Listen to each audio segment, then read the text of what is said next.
It is Wednesday, May 29th, 2019, and this is the Pro and the Con Show. And I'm your host, Michael James Ott. Welcome to the show.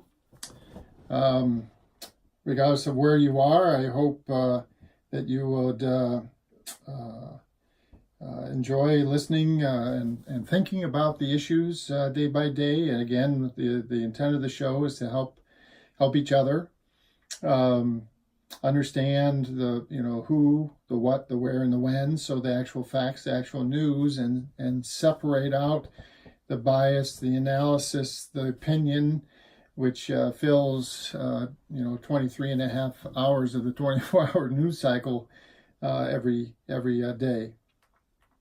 And so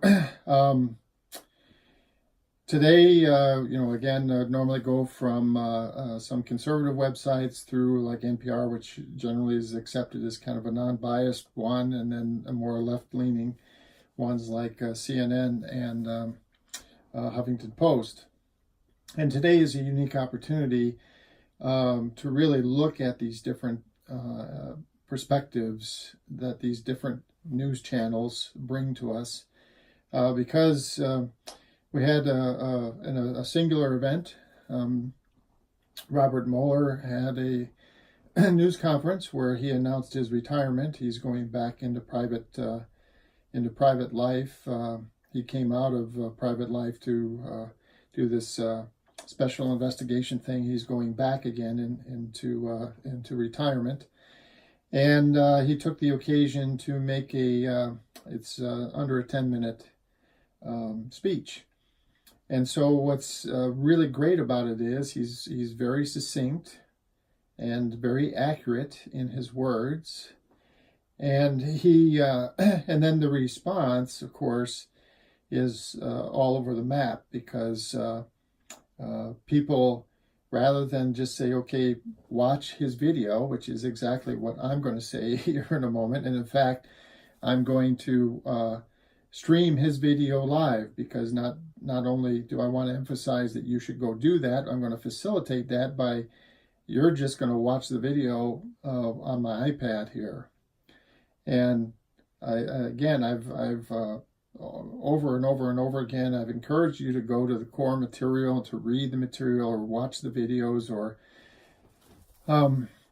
watch the news conferences live yourself, to take it upon yourself, your duty, your civic duty, to participate more fully in the governorship of this country by being a well-informed citizen.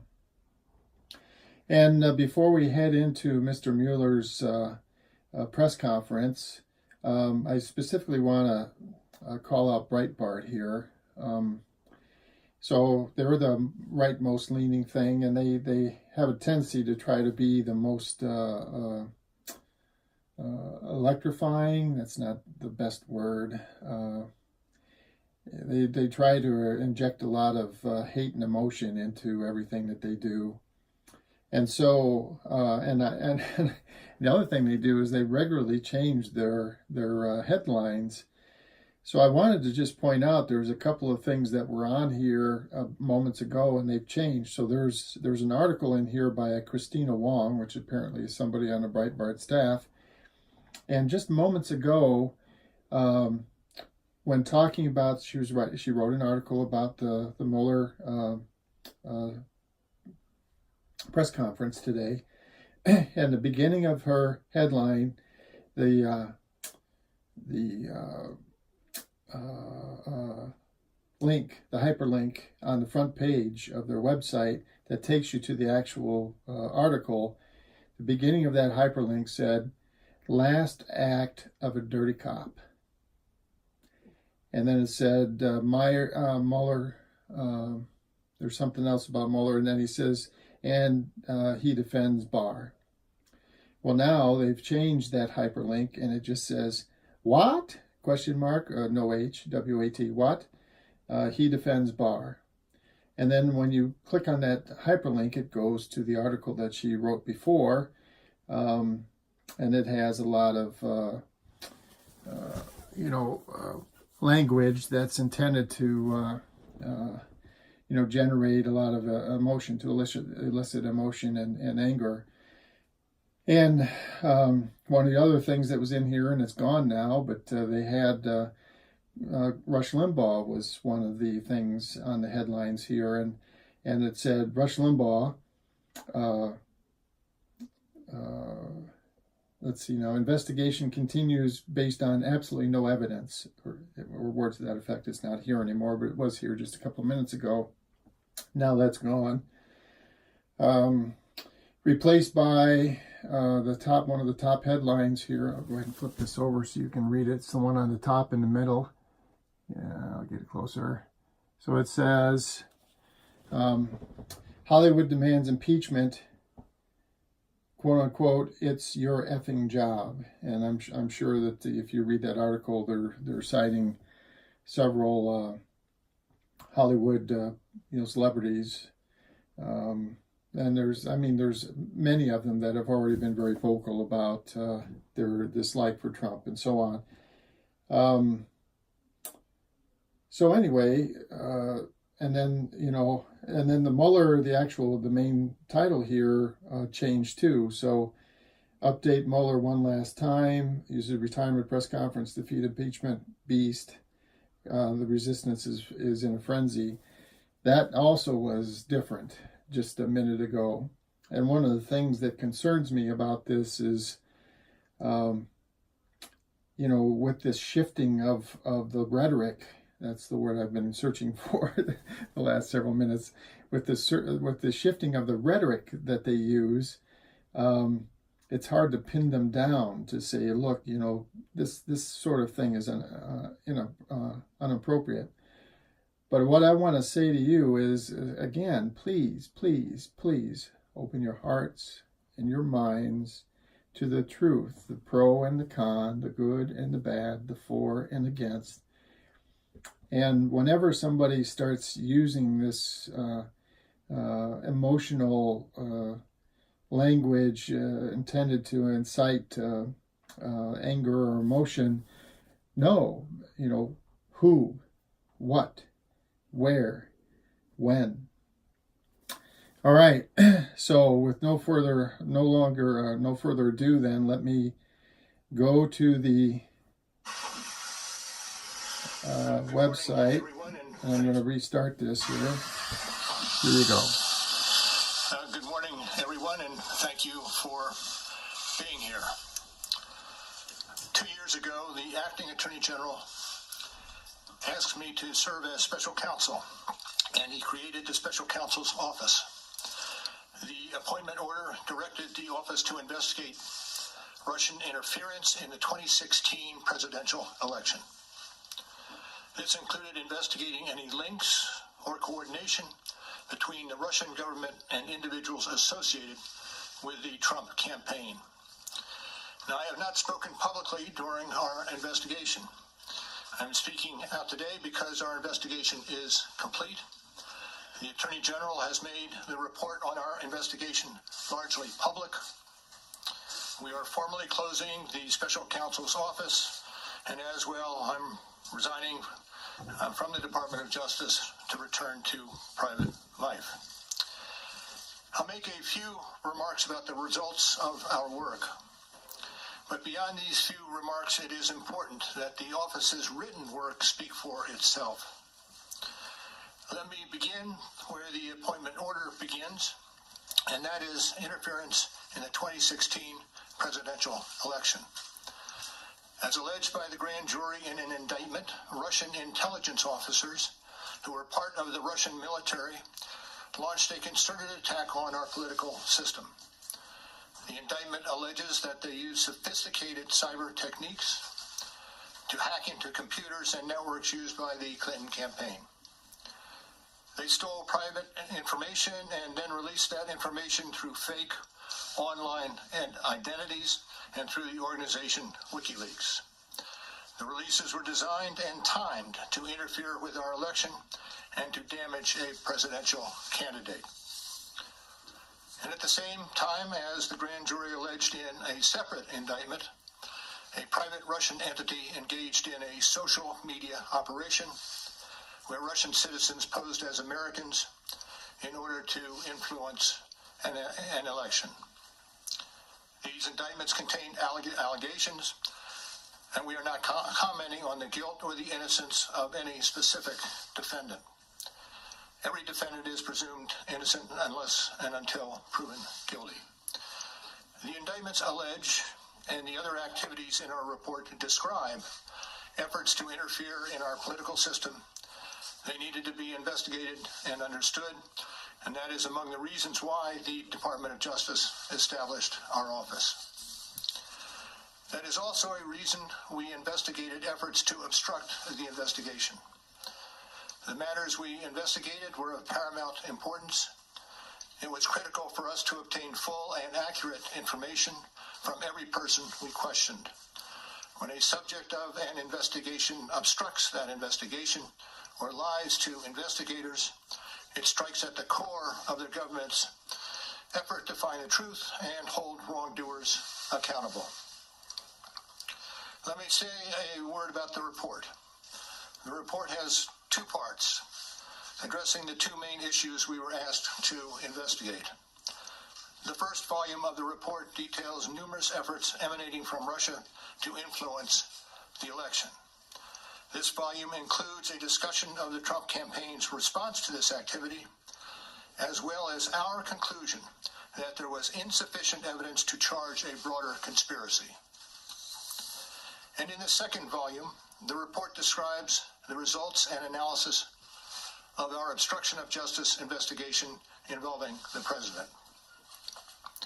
The order appointing me special counsel authorized us to investigate actions that could obstruct the investigation. And we conducted that investigation, and we kept the office of the acting attorney general apprised of the progress of our work. And as set forth in the report, after that investigation, if we had had confidence that the president clearly did not commit a crime, we would have said so. We did not, however, make a determination as to whether the president did commit a crime. The introduction to the volume 2 of our report explains that decision. It explains that under long-standing department policy, a president cannot be charged with a federal crime while he is in office. That is unconstitutional. Even if the charge is kept under seal and hidden from public view, that too is prohibited. The special counsel's office is part of the Department of Justice, and by regulation, it was bound by that department policy. Charging the president with a crime was therefore not an option we could consider. The department's written opinion explaining the policy makes several important points that further informed our handling of the obstruction investigation. Those points are summarized in our report, and I will describe two of them for you. First, the opinion explicitly permits the investigation of a sitting president because it is important to preserve evidence while memories are fresh and documents available.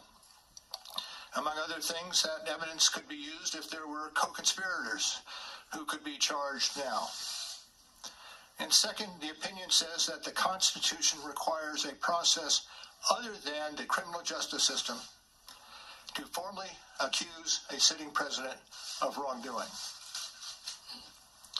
And beyond department policy, we were guided by principles of fairness. It would be unfair to potentially accuse somebody of a crime when there can be no court resolution of the actual charge. So that was Justice Department policy. Those were the principles under which we operated, and from them we concluded that we would not reach a determination one way or the other about whether the president committed a crime. That is the office's final position, and we will not comment on any other conclusions or hypotheticals about the president. We conducted an independent criminal investigation and reported the results to the Attorney General, as required by department regulations. The Attorney General then concluded that it was appropriate to provide our report to Congress and to the American people. At one point in time, I requested that certain portions of the report be released. The Attorney General preferred to make the entire report public all at once, and we appreciate that the Attorney General made the report largely public, and I certainly do not question the Attorney General's good faith in that decision. Now, I hope and expect this to be the only time that I will speak to you in this manner. I am making that decision myself. No one has told me whether I can or should testify or speak further about this matter. There has been discussion about an appearance before Congress. Any testimony from this office would not go beyond our report. It contains our findings and analysis and the reasons for the decisions we made. We chose those words carefully, and the work speaks for itself. And the report is my testimony. I would not provide information beyond that which is already public in any appearance before Congress. In addition, access to our underlying work product is being decided in a process that does not involve our office. So beyond what I've said here today and what is contained in our written work, I do not believe it is appropriate for me to speak further about the investigation or to comment on the actions of the Justice Department or Congress. And it's for that reason I will not be taking questions today as well. Now, before I step away, I want to thank the attorneys, the FBI agents, the analysts, the professional staff who helped us conduct this investigation in a fair and independent manner. These individuals who spent nearly 2 years with the Special Counsel's Office were of the highest integrity. And I will close by reiterating the central allegation of our indictments, that there were multiple, systematic efforts to interfere in our election. And that allegation deserves the attention of every American. Thank you. Thank you for being here today. Sir, if you're subpoenaed,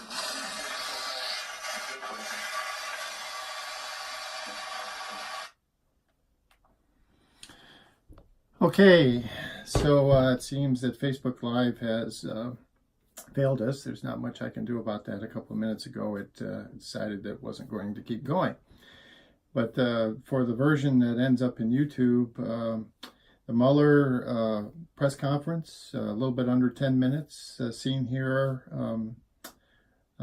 live, or a direct copy that I found on YouTube. You can watch it there. I again showed it to you, trying to emphasize, please get rid of the bias in what you're doing, and look for just the facts, the who, what, where, and when, and go direct to the source whenever possible to get the bias and so-called analysis out of it. Form your own opinions about the truth. Good, bad, for, against, pro, con. All right, for Wednesday, May 29th, this is the end of the show. So bye for now.